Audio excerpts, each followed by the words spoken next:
I'm Jonathan Smith, Professor of Management and Director of the Leadership Minor here at John Carroll, and I'm with Chip Gear, a member of the Entrepreneur Association, and other members of the Entrepreneurship Association. And we are going to be talking today about a problem or a situation that may frequently arise for persons in business. We don't want it to arise, but it can happen. And we would like Chip to share his story with us, and then we're going to invite our panel to comment and offer their observations on that situation for us.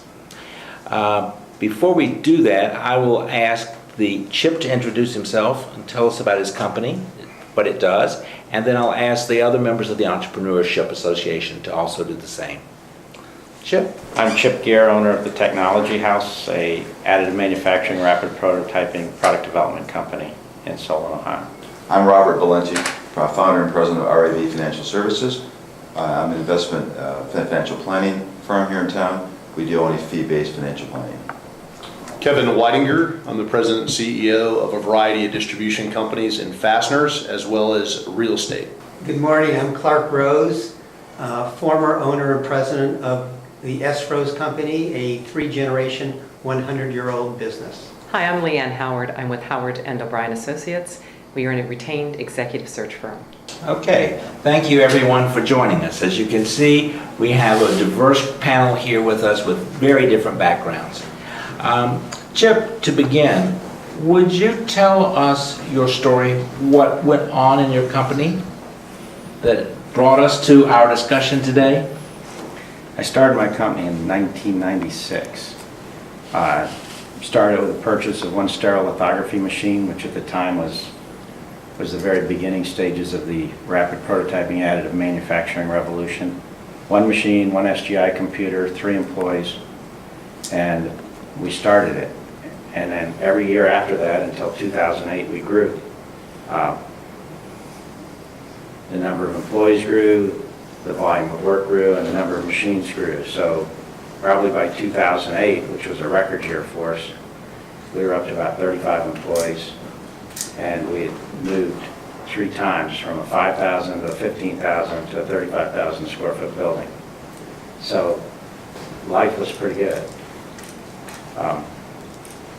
2008, at the beginning of the financial crisis, everybody talked about it coming, but we didn't.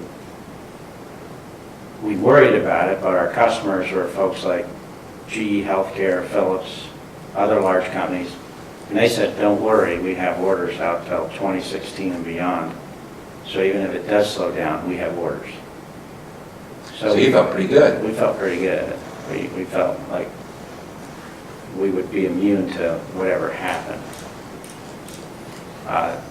The reality didn't match what they said.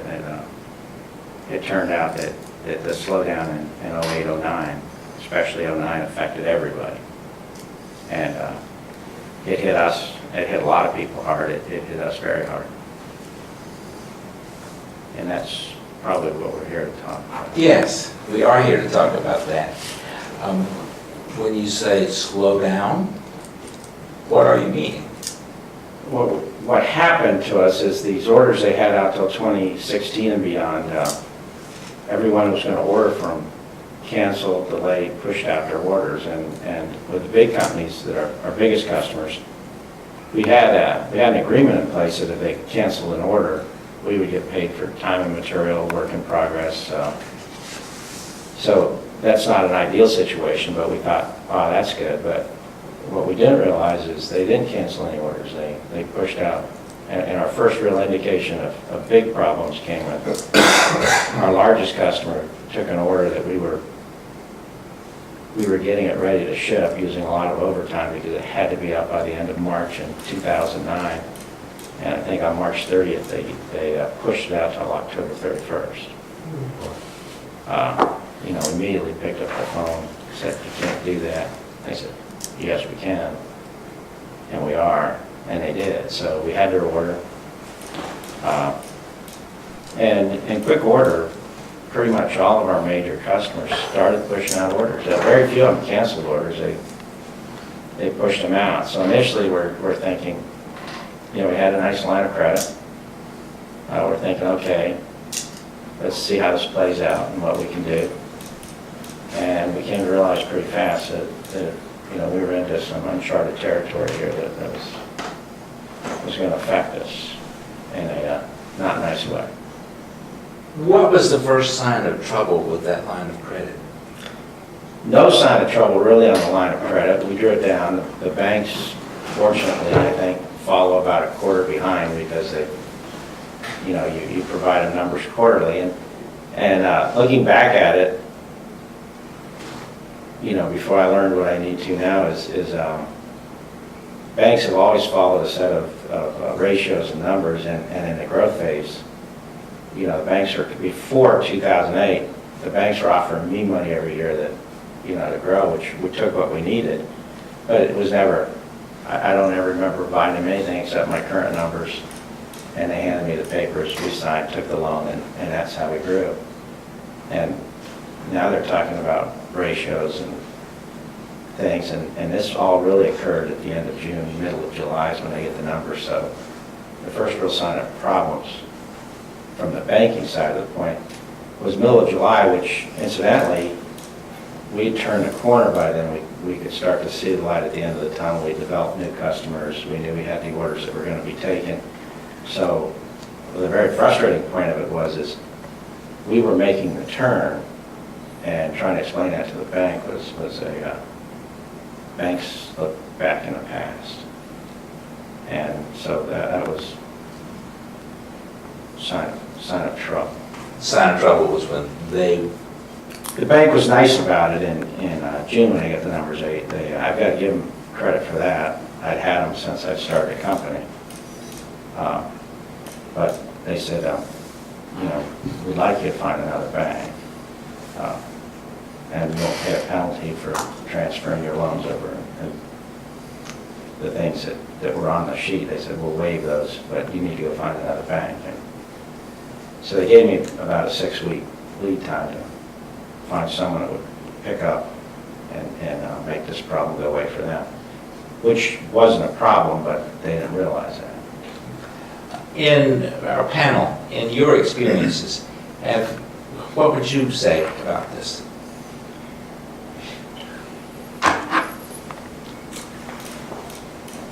I'm curious, Chip, with reference to the long-term relationship you had with the bank, at what level were you talking with a loan officer, or was this a large or medium bank where you could actually talk It's a very large bank. I was talking above the loan officer, but as they got more serious, the upper echelons seemed to stop talking to you. The loan officer was the face of the person you saw. And obviously the banks are going through issues then too, because several of the people that I've been talking to, you pick up the phone and over the course of the next month or so, you'd be talking to a different person because some of the people you've been talking to are no longer with the bank. Right. Is this bank still in existence? Yes. Okay. And when you said in June, you could see the light at the end of the tunnel, and it wasn't necessarily an oncoming train. Was that June of 2009 you're talking about? Yes. So that was a very... The downturn for us was very quick, very fast, but the recovery, and I've got a lot to thank for the employees I had and us. Like I say, we were busy. Our business, to understand it, rapid prototyping is the good news is it can turn on the dime for the good, and that's also the bad news. It's companies that are developing the next generation of products and things were using us heavily, and so when they pop in, order things, you can change a month, can change drastically very quickly.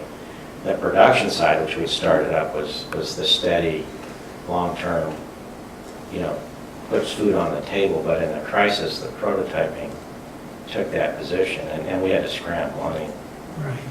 When you were able to secure the new orders that gave you hope for the future, you had the contracts in place, and even with the contracts in place and taking them to the bank where they could see that you had...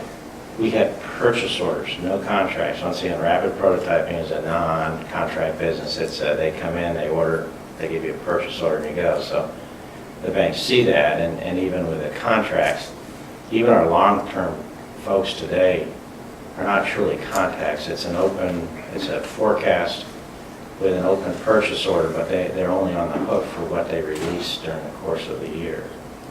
So you can take that, and believe me, we took everything we could into the bank to say, hey, here's where we're at, here's what we're doing, here's why we think this thing is behind us now. Right. So none of that could actually be shown as real potential collateral that the No. bank could feel comfortable with. No, they didn't view it as collateral. Just to add, one of the things you said about the banks looking back rather than forward, I had a similar situation. We were growing, kind of turned the corner, if you will, in that 2008, 2009 world in distribution. We went back to our bank for additional financing, kind of as a platform to propel some of the new business. But all they would look at was the trailing 12 months of business, which was fairly flat to down over previous, but our book of business going forward was extraordinary. But they would not, so we had to actually pursue a partner bank and bring a partner bank in to actually augment a top 5 bank in the country. So, and this was with personal guarantees as well as SBA guarantees on top of, so their money was essentially 90% guaranteed in the first place.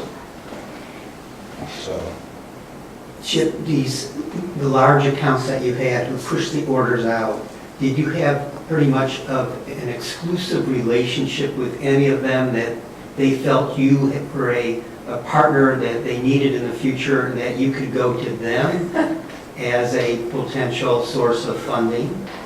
The largest customer, who's a Fortune 100 company,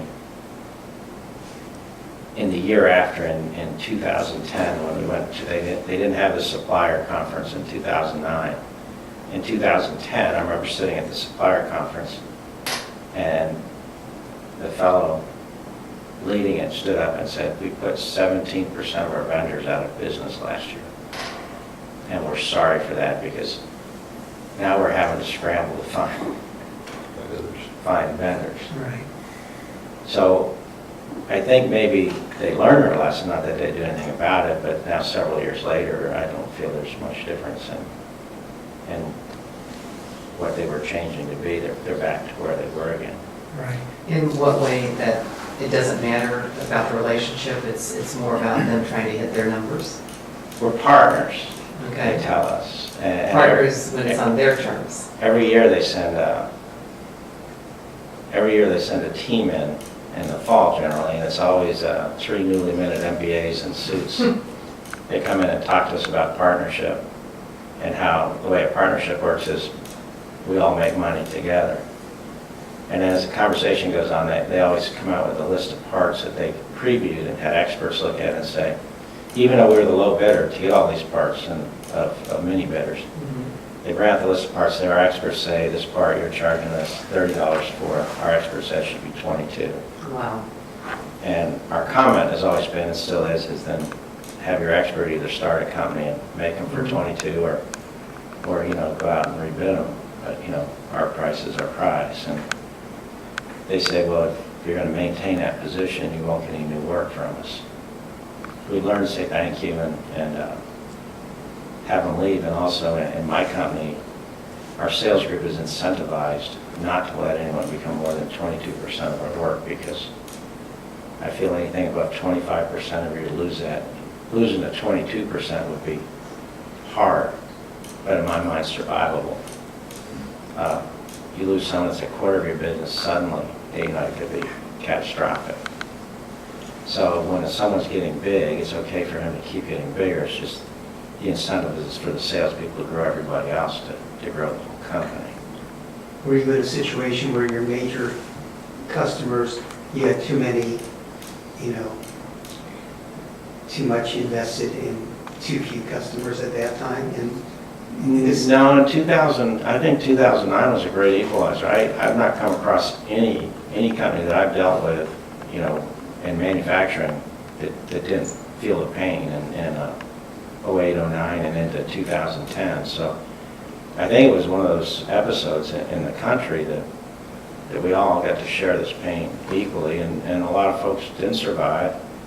A lot of folks survived, but came out of it much changed, and they all did it in different ways. But it was a winnowing out, so to speak, of companies. Right. What I was getting to, and maybe you answered it, I'm sorry if I missed it, but too many eggs in one basket, which we were talking about a little bit. In 2008 and 2009, in retrospect, as you're looking back, were there too many eggs in one basket, or were you pretty well? I think we were pretty well diversified. Okay. I do, across several categories. And in early in '08, we got our aerospace certification and our medical ISO certification because we wanted to be diversified. I thought, my feeling had always been if any one segment has a downturn, the others won't. And I think 2009 is every segment had a downturn. We were into aerospace, we were into medical, we were into gun parts, we were into, you name it. We could go into that field and work with folks, and everybody tailed off together there in '09. So when you got the letter that said you have 6 weeks to find another lender, what did you initially do? How far were you able to go up the chain at the bank to be able to sell them on a longer time period, perhaps, to make a transition? Or you guys really obviously are not listening, or you don't care? How far up chain at the bank were you able to go?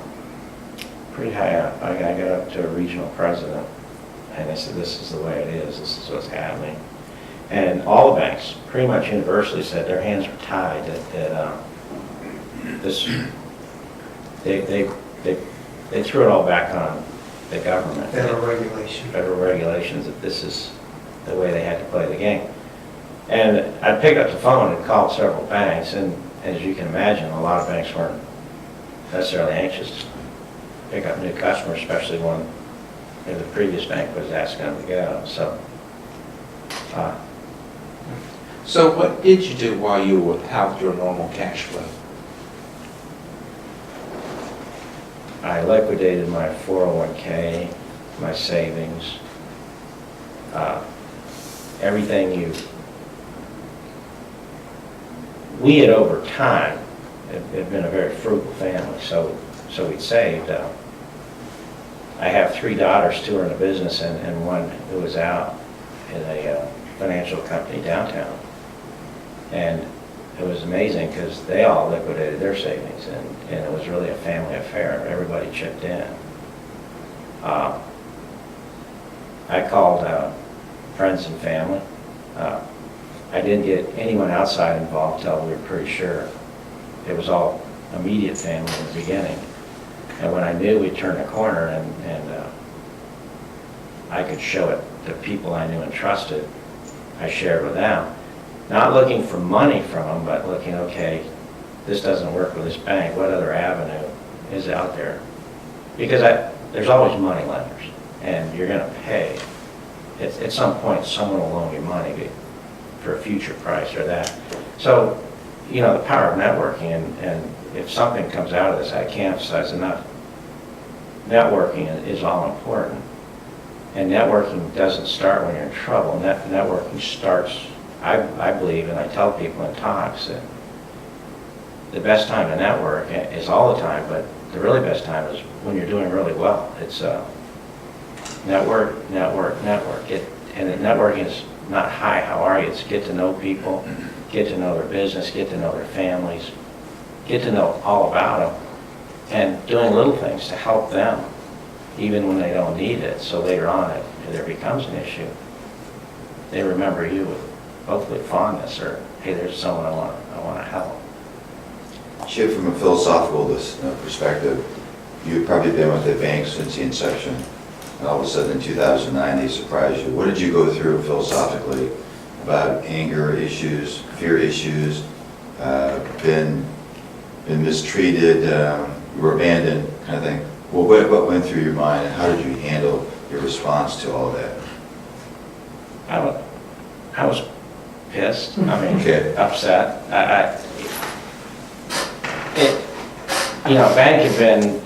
The banker popped in when we were very successful every month. Took me to lunch. Had me down to a game. Once a quarter or so. Made you feel like a rock star. You were treated very well by the bank, and as you grew, you took it for granted, and then, you know, the way it was like, hey, we really don't want you anymore, you don't fit our business model going forward of where we want to be. It was, you know, it's like losing, it really is like losing a friend. It's when somebody just up and tells you, hey, I don't want to deal with you or talk to you anymore, it's, you know, it's like a punch in the gut.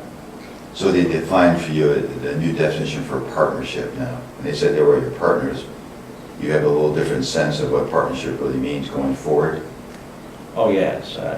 I feel when it comes to money, you have to understand what underpins a relationship. You know, there's a difference between a relationship based on true friendship, it's monetary, it's business, and pragmatically, you have to step back and say, you have to understand your relationships, you know. I like you because I have a good business relationship with you, and socially we're good friends, but, you know, the going gets tough, understand right up front that it's a business relationship first, you know.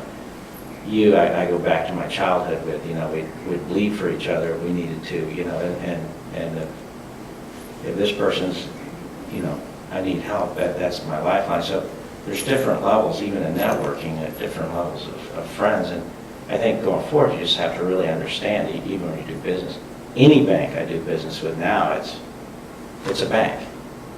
And I'm very upfront with the bankers that come into my places.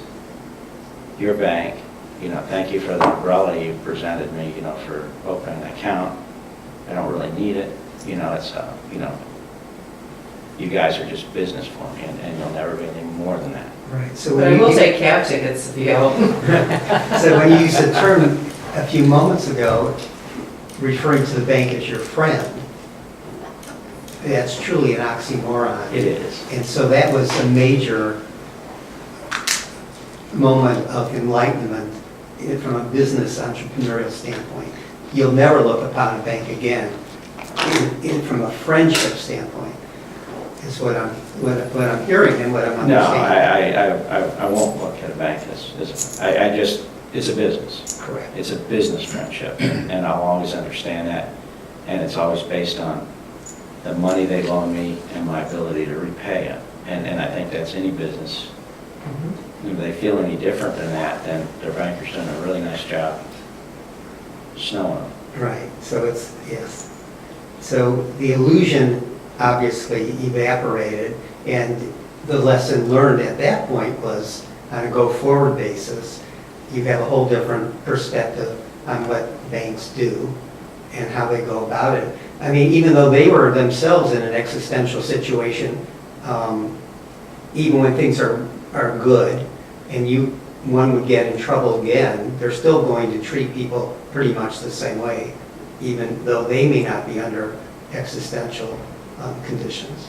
I think banks, each bank picks a sweet spot that they want to grow in or do, be it real estate, be it businesses.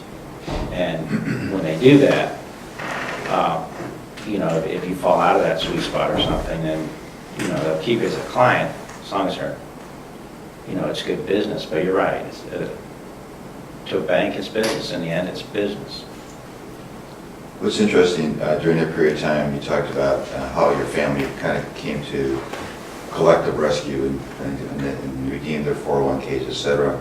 How did your employees deal with that? I'm sure they knew that there was financial issues going on. How did you engage them to be somewhat supportive rather than abandon ship? Because when bad word starts to spread, people get a little bit nervous about their jobs. How did you deal with that? This is something we addressed head on, and very early on. I mean, before the bank came and talked to us, when we saw what was happening in the spring of 2009, before the bank knew, when we saw the first sign of a turndown and looked at our burn rate on our cash, we got the employees together and said, you know, here, we believe this is temporary. We think it's coming back. We know we have orders. We're scrambling now. We're finding new customers. But it's going to be a downturn, and at this point we have a choice of layoffs, or we'd like to do across-the-board pay cuts.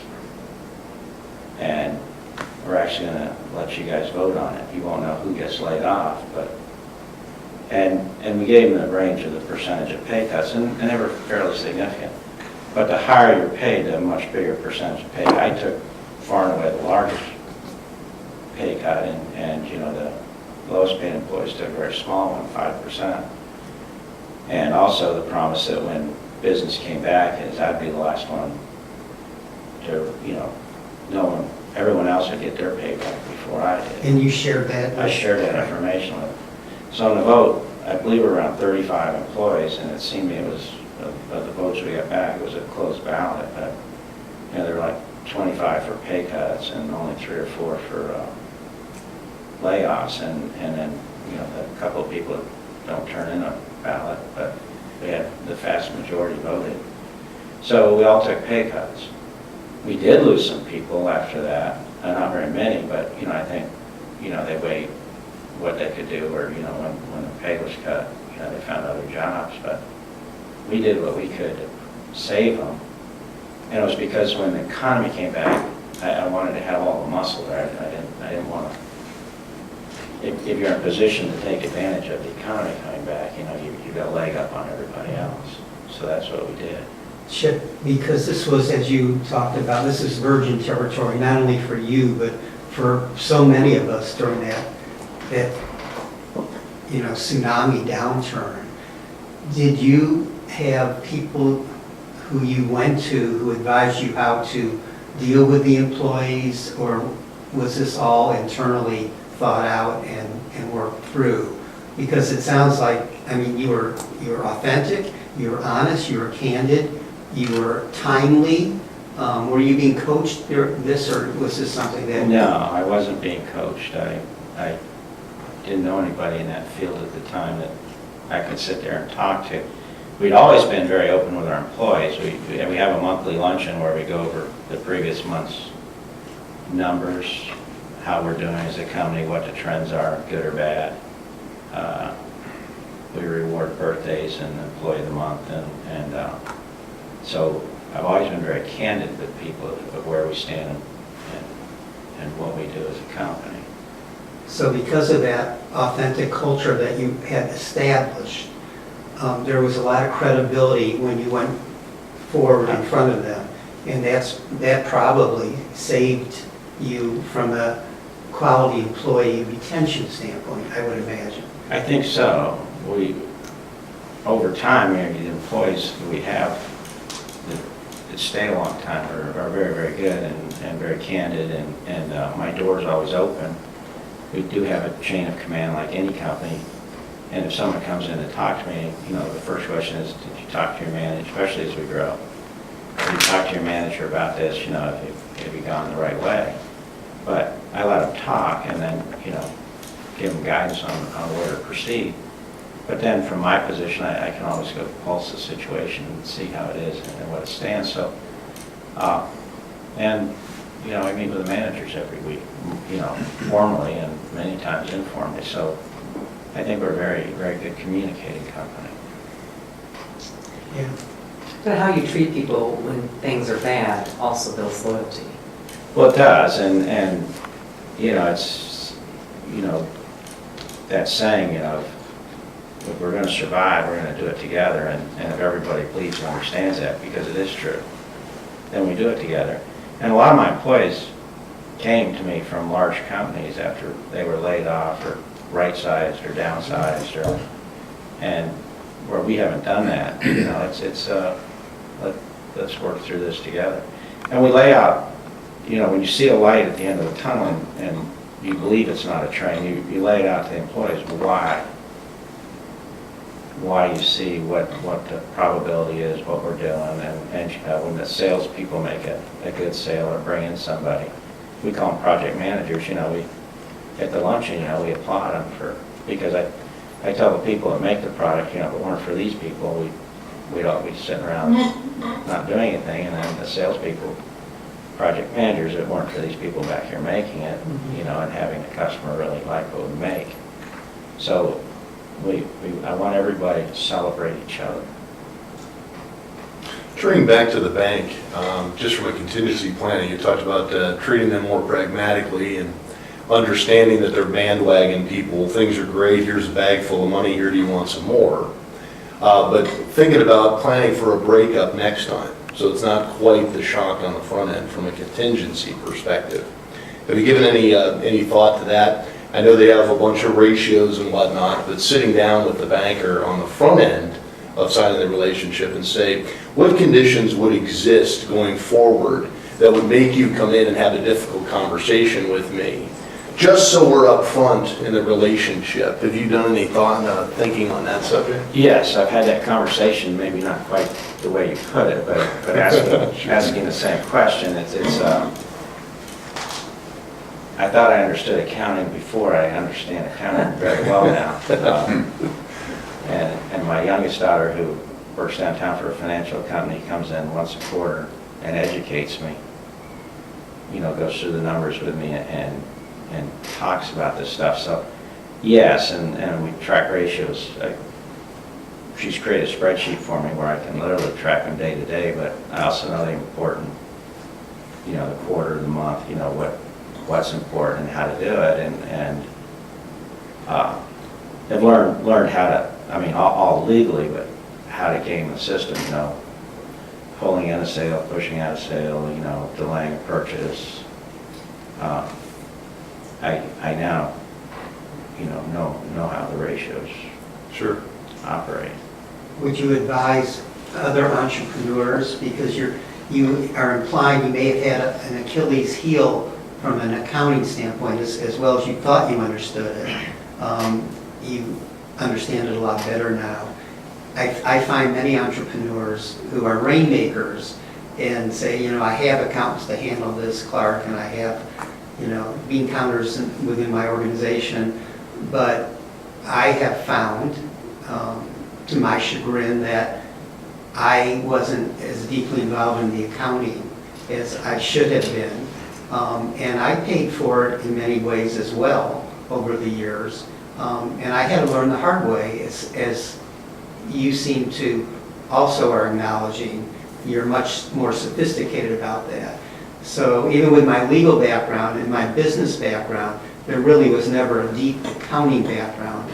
And I always tell future entrepreneurs, you better get grounded in accounting and know the numbers and understand what those banking relationships are all about. And you obviously feel the same way now. I do, and I think that's a whole new field. I have what I consider a good accountant to do the numbers, to do the taxes, but to this date, and we've danced through a few accounting firms, accountants are a bit like banks too. I feel they look backwards. They look at the numbers backwards, and if somebody had a business where they understood accounting and ratios and not waited for the bank and sat down, I would love to have that candid conversation. And I brought this up to my accountant. You come up and you're looking at this, what jumps out at you? It must, and now that we've had the ratios and the spreadsheets, I've shared with my accountant. In fact, he asked my daughter for the formula that she created, but there's a business in itself of somebody going through and being what I would call a proactive accountant, say, hey, if this doesn't change here, you're in trouble. Right. Be that blunt. And either because they want to keep the business or because they look in the past, that none of them do. They say, here's how. It's interesting when you get into accounting and banks, the accountant says, here's how to save money on taxes. And a lot of times they're opposed to each other. It's, hey, legally we can do this, and we want you to show the least amount of money you can show, pay the least amount of taxes, where the bank wants to see the biggest profit you can have. So you've got to decide as a business what trends you want to be on and how you want to do it. Right. I love your point, though, about you've gone through a few accounting firms until you could find one who had a real business acumen that made you feel comfortable you were going to get proactive advice. I haven't found that one yet. Okay. My daughter's the one that's really come in and grabbed that. That really, I believe, is a fundamental issue all entrepreneurs face. They need accountants who understand their business and who are going to be very candid and proactive in helping. Clark, to add to that, I think that your comments were very timely. They're accountants, they report what you did. What you have to find is someone who's a financial forecaster who can finance and provide you a dashboard. I've been fortunate, I didn't have the background in accounting. I was an English major in college. So I found an individual who was a forecaster and kind of looked at 12 different metrics to help me doing it. Because I didn't want to belabor my time in doing something I didn't want to do. I had loves of other things, but I think what you found is that there's a need to have people who can forecast and project. Your daughter's probably your best individual who can tell you metrics of what's going forward. But I wanted to kind of dovetail back to your comment about networking.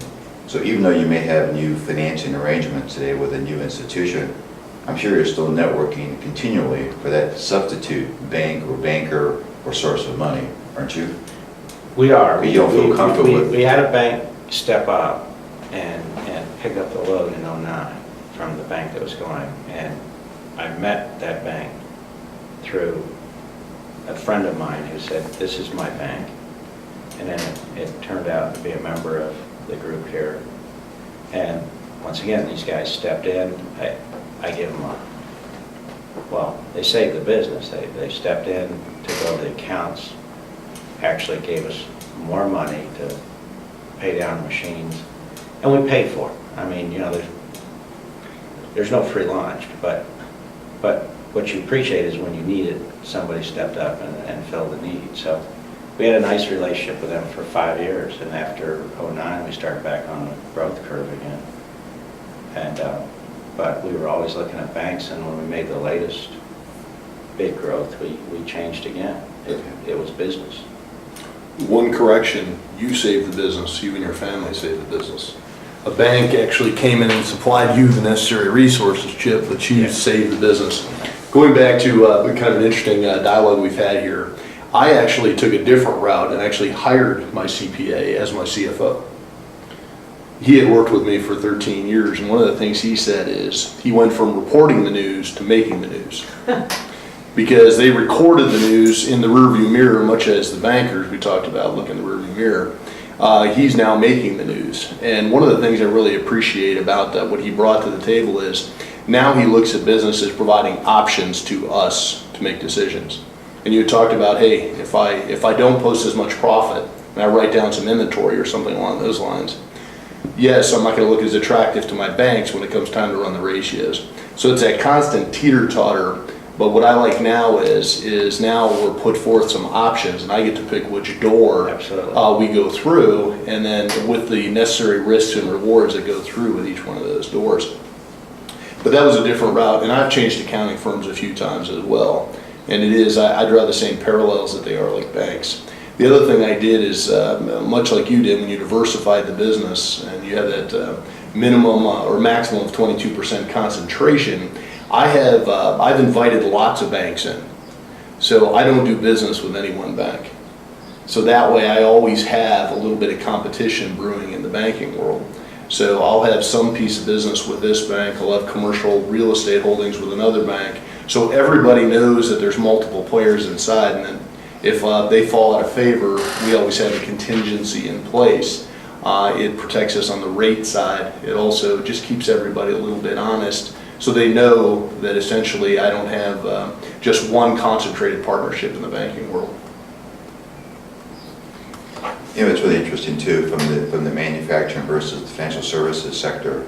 Banks were entirely different in 2008 with people in my business. I got a phone call and they canceled everybody's line of credit who was in the financial services, real estate services, etc. Just saying that because you don't have aged revenue, because we get our fees are paid quarterly in advance. Nothing ages. Clients pay within 30 days.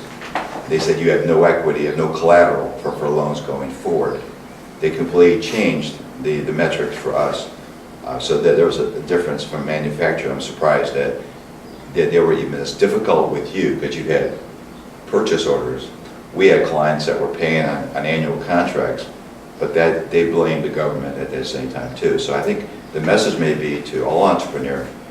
I still think most entrepreneurs don't have banking relationships or ability to finance themselves something because they're all probably running out of their own savings.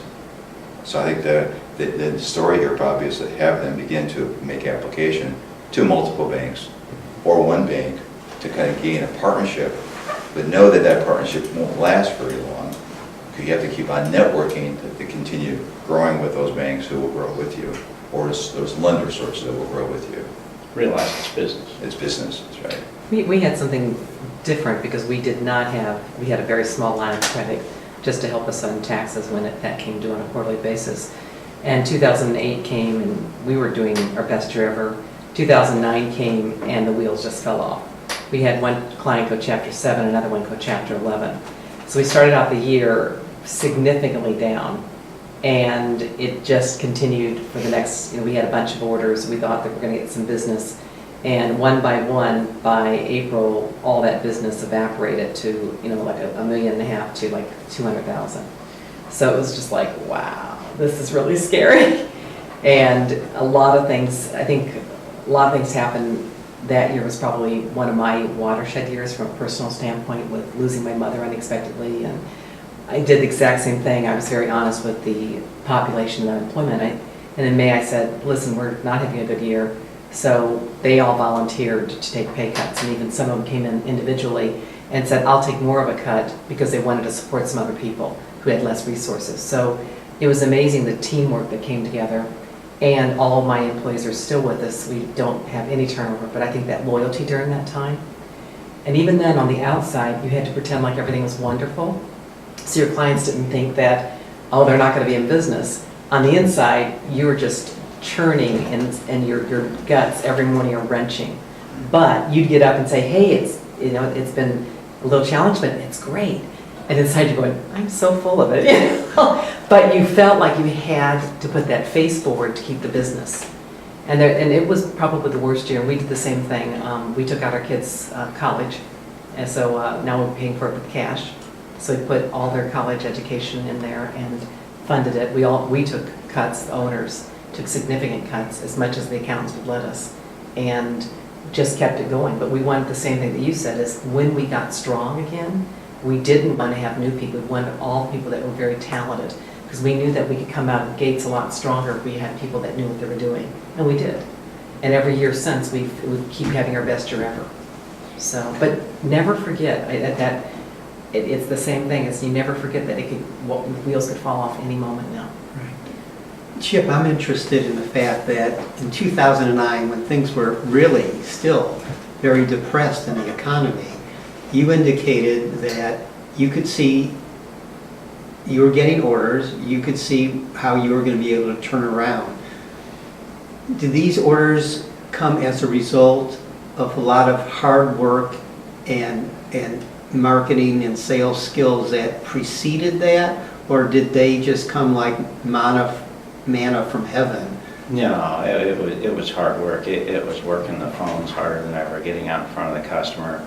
For months and years prior to that? Well, we were growing and building a nice customer base, and we were doing, a large part of my business is in the MRI industry, making the cases for knee coils, shoulder coils, torso coils for all the GE, Philips, Hitachi, Siemens, USAI. So we're making the same part, and we knew the machines were going to sell. And the one thing everyone's got to realize, when there's a downturn,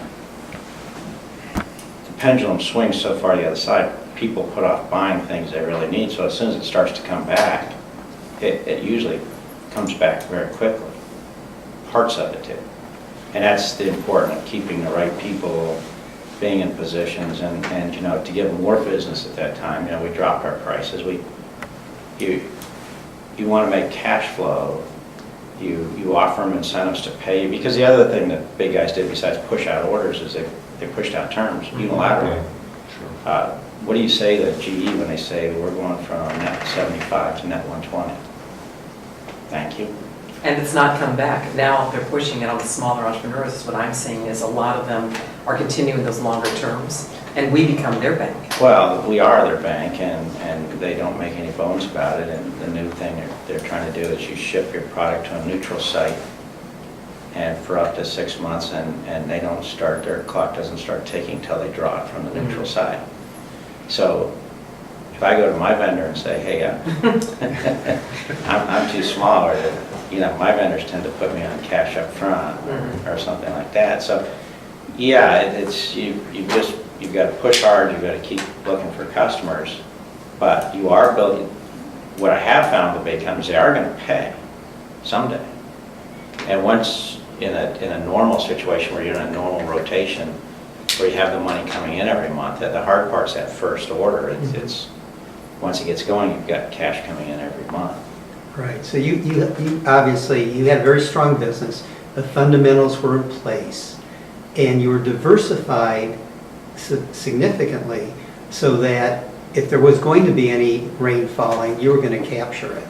And that's basically what happened to you. Now, the new banking relationship you were able to begin, you could show them purchase orders, and for that particular bank, whether they are small or large, that made a difference to them, I guess. It worked for them, and this is where, the confusion about banks and why their business is. Every time I've changed banks, a bank says, we can't do this, and the next bank says, we can. And so you ask the question, why can they do it and they can't?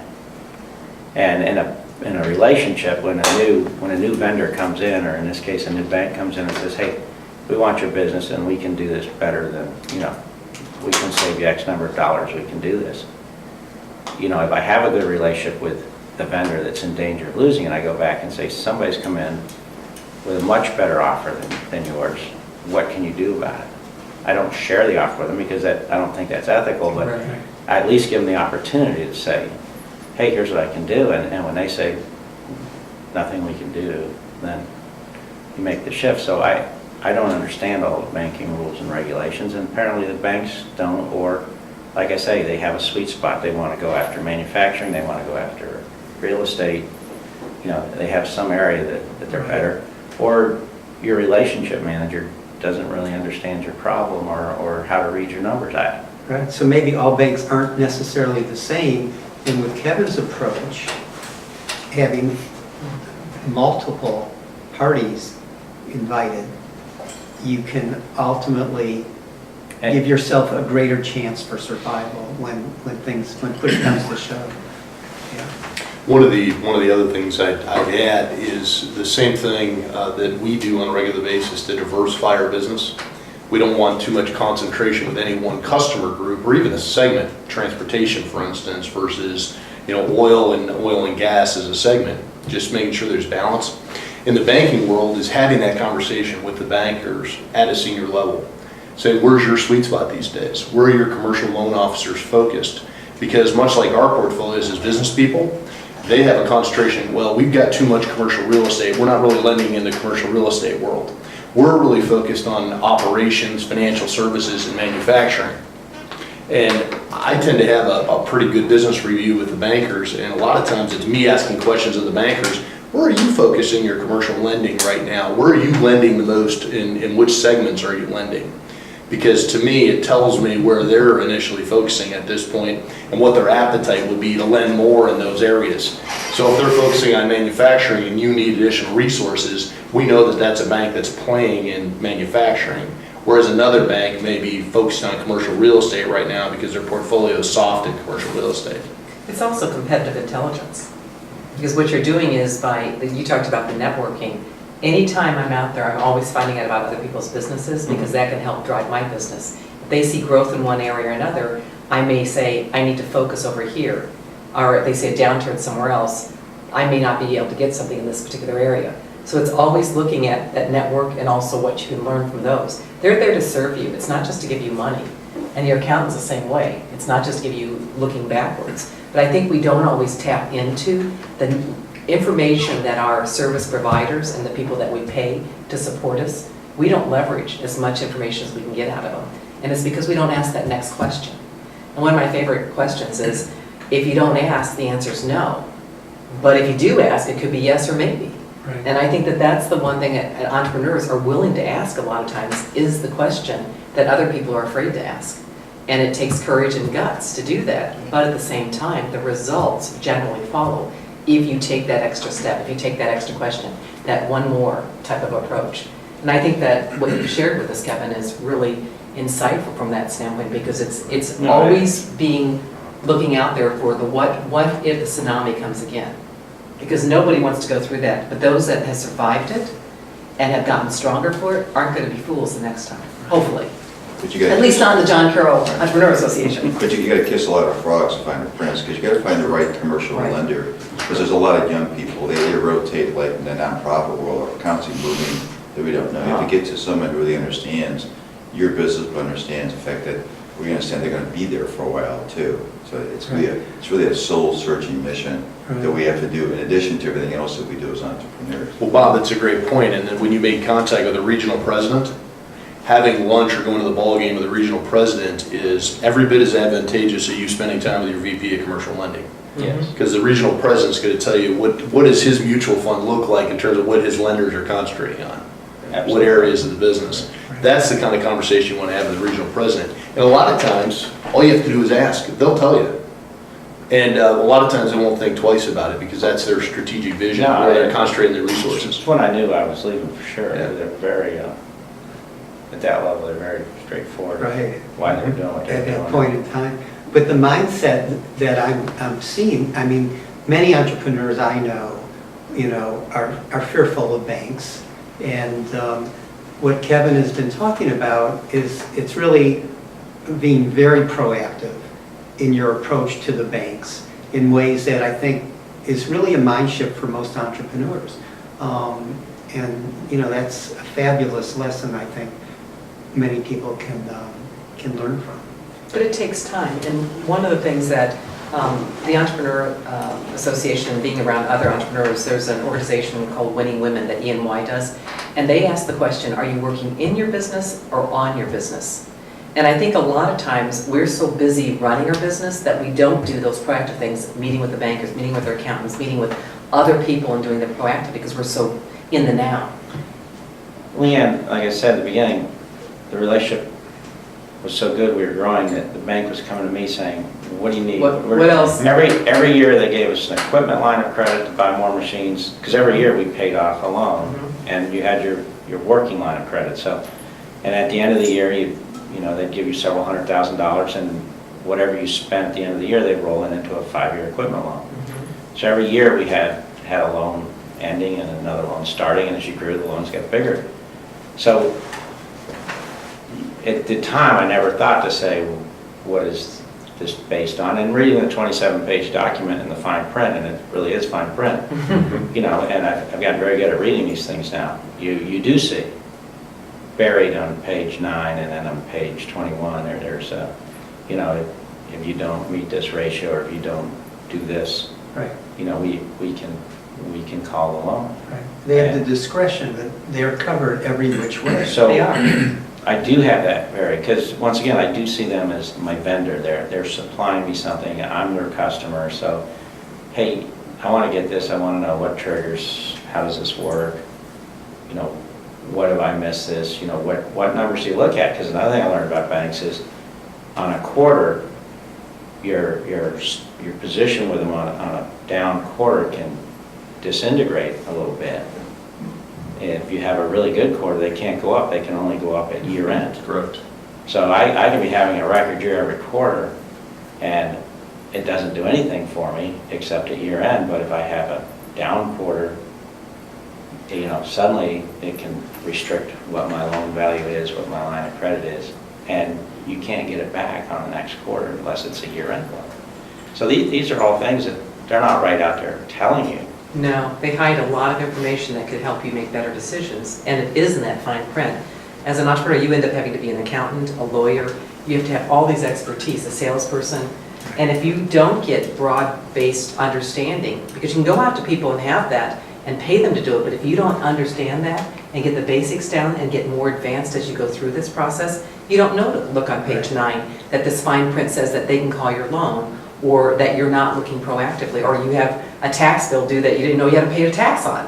These are the landmines that most entrepreneurs are clueless about. And unfortunately, because of the tsunami of 2007, 8, 9, we all learned where those landmines could potentially be.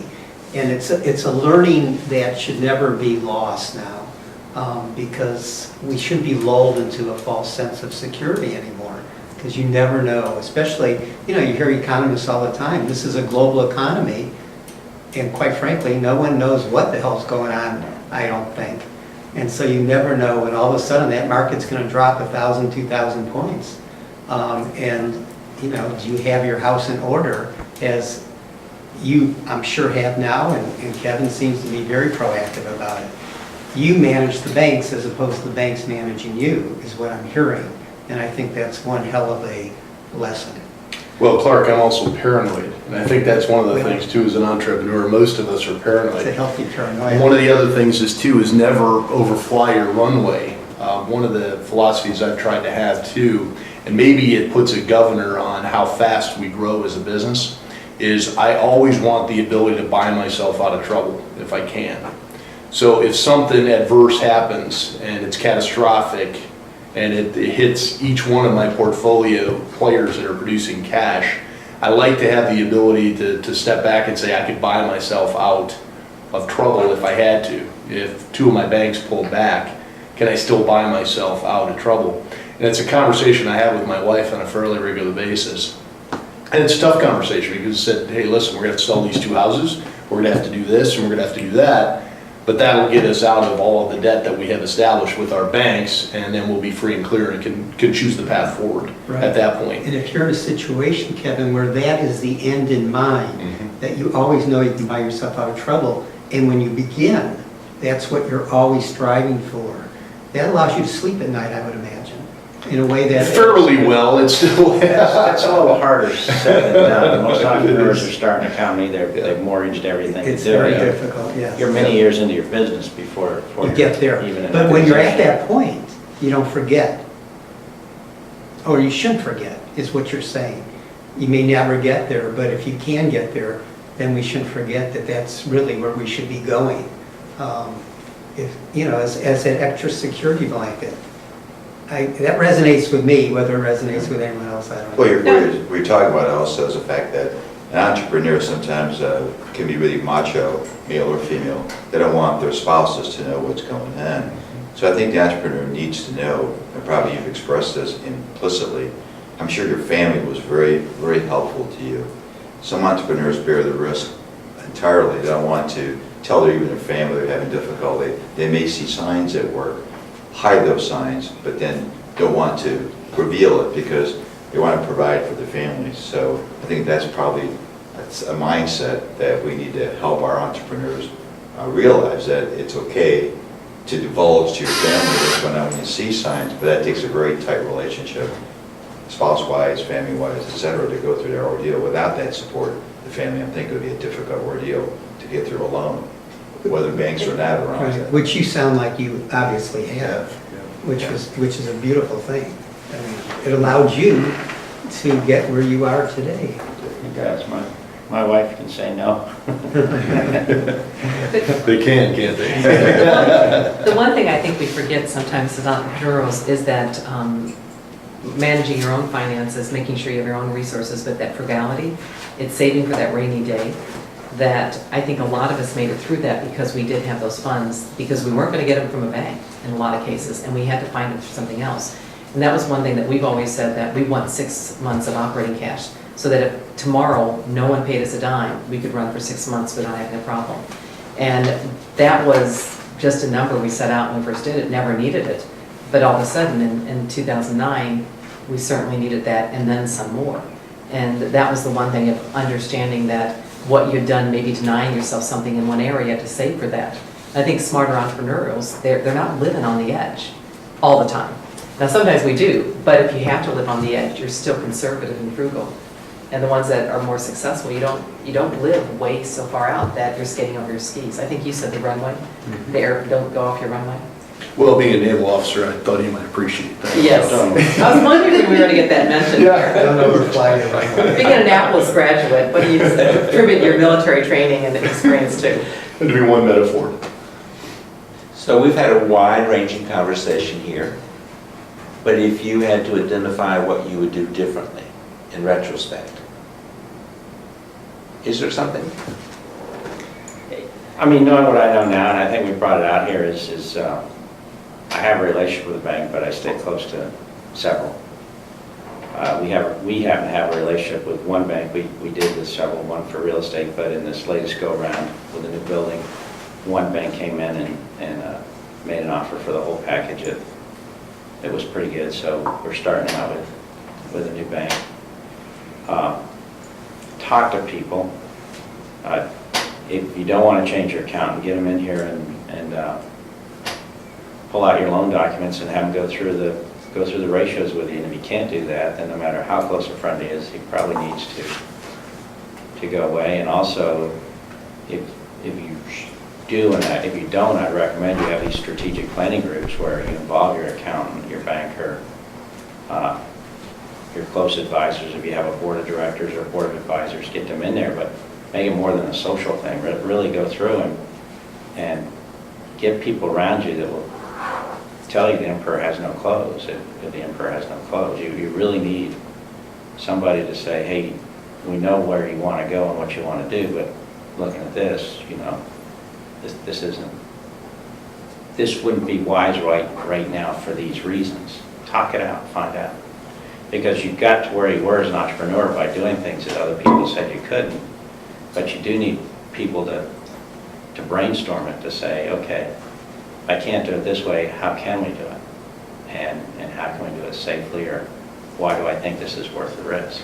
Chip, do you have a board of advisors in place now that? Informal, no formal. Nothing It's one of the structured. things that we're looking for and how to do it and what to do it, but we're not there yet. Okay.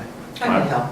My board of advisors is my family right now, so it's That whole thing, when we started our business, the very first thing we did was have our accountant, our financial planner, our insurance broker, everybody that was going to touch us. We had them come once a year, and we said, and we don't want you charging for your time, but you'll spend 4 hours with us every day, and it'll be one day in January, and we're going to plan the whole year. And if you want to have our account, that's what we expect from you. And it was really interesting because they ended up looking forward to it because they gained business networking as well from that, and we got better advice. And we had the person did our pension, everything else, every services that we had, so that everybody knew what everybody else was doing, as opposed to us delivering that news. Yeah. And I think that coordinated effort really made a difference. And I didn't want to be charged for it. I mean, this was a privilege. We felt like we were given a networking opportunity. I think it's great. And truly, as I understand the Board of Advisors, because I never went that route, I wish I had, you bringing people from other industries with other areas of expertise that you may not enjoy yourself. And, you know, they contribute in ways that you have no idea how good it's going to ultimately be. But since I've never had that experience, I really can't comment. I just know that many entrepreneurs who are so successful are not afraid to ask for others to come in and advise them in a very collaborative way. I think that's a good idea. I think getting advice, like you said, with the emperor doesn't have any clothes on, I call it, tell me my baby's ugly. Nobody wants to tell you you have an ugly child, but sometimes you do. And in your business, you need someone to say, this doesn't look good. And be able to accept it in a way that it doesn't, you don't take it personally, but you know that they're doing it because they want you to be better. And being able to do that for other entrepreneurs sometimes. One of the things I like about the John Carroll Entrepreneur Association is that we're with other people that are probably experiencing the same thing, and over time, you build that trust in order to be able to say, I'm having a concern here, or something's bothering me. And though we might be in different businesses, we will at least listen and provide some insight and some counsel that then we can act upon. And even today, all that we've learned will help me walk away. And I thought I was going to be a silent observer and just hear everything that the great expert Chip was going to say, but I'm thinking about all the things that all of you have contributed that I can go back and take with me to look at how I do my business maybe a little bit differently and add some things to it. But I think the real question that's in my mind is, even though you look back at 2006, 7, and 8, you really didn't expect the economy to tank, nor did anyone Nor did at anyone. that point in time. So what's the moral story? I mean, you can be well prepared as much as you possibly can, but even though you are prepared, you still have that one little vulnerability as an entrepreneur. There could be something that comes up that beyond your control. So how do you prepare for that? So you're being frugal, having money on the side to take care of things. There's a lot of other tips probably we have to kind of maybe explore with the Entrepreneur Association. What else can you do to have suspenders in the belt that really helps you during a period of time when things look good for you? What's happening? Even though you're prepared, but the economy has kind of disappointed you and caught you by surprise. That's the I think was amazing, hearing you were doing so well, and all of a sudden the economy kind of just overnight. Practically. Yeah, practically, just kind of. But like a tsunami effect. because you had such a fundamentally strong business, despite what was happening, you had, and because of your own particular values, which you've shared with us, you had the ability to, transcend the worst that could have happened to anyone and, land on your feet in a much more powerful position. I mean, kudos to you in going through what you did and coming out, in a much stronger position. But you had the horses, you had the fundamentals that you had created all along to get you through it. And you had fabulous family support, which got you out of bed every morning, from what I'm hearing. And, that's a great lesson for all of us. So I'm really, I'm grateful for you sharing everything, and I'm quite impressed with what you did. It is one more point. I have huge family support, and having 2 of the 3 daughters in the business, and as of June 1st, all 3 of them, Wonderful. is the youngest one is to come in and formally be the CFO.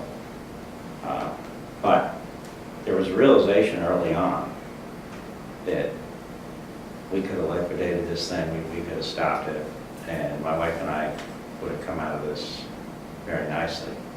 But you have the employees you think a lot of, and you have your family, and you realize if you did that, everybody would be left flounder. So it was one of those things where, hey, we got to dig in and survive. We got to figure this out, and we've got to make it through here, because there are a lot of families resting on this. And this was something that came from the Navy 20 years in. Is when you were on a ship and you went out to sea, your crew, we didn't have email then. We didn't have cell phones. You left for 6 months, and you might call home once or twice during a cruise, sitting in the phone exchange paying $100, for a couple hours trying to get through. But your family's back here, banded together. They took care of each other, and we took care of the crew. So I view the employees the same way. Is one of the great satisfactions of having a business is knowing that I'm providing a life. I like to think a good life for the worker I have and their family. It's one of those things that one makes a very, very nice plus every day when you say, hey, things are good. It's good for a lot of people here. Well, that speaks, very deeply to your character, because a lot of people in your similar situation may have said, okay, let's liquidate and wait for times to improve, and then we'll figure out what we're going to do, and goodbye to the 30 families that you had. And many people would have done that, and I'm sure many people did do that. So, your values drove that decision, and fortunately, everything turned out beautifully. Congratulations. Thank you. Any final words from anyone? Well, thank you all. Thank you for facilitating. Thank you.